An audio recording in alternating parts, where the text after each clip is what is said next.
Hello everyone, my name is Priyanka Chandalia and I am a local resident of Santines Panchim.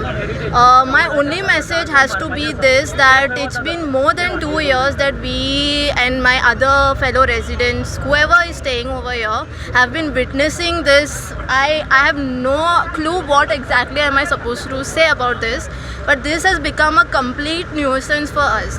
Our health is getting affected, there's a lot of traffic jam. I think other countries are moving way fast forward. You know, other countries, they just finish their work in 1 week, even in a month.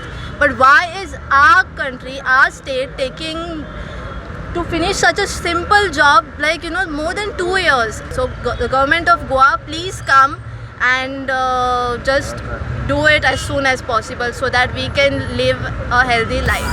Thank you.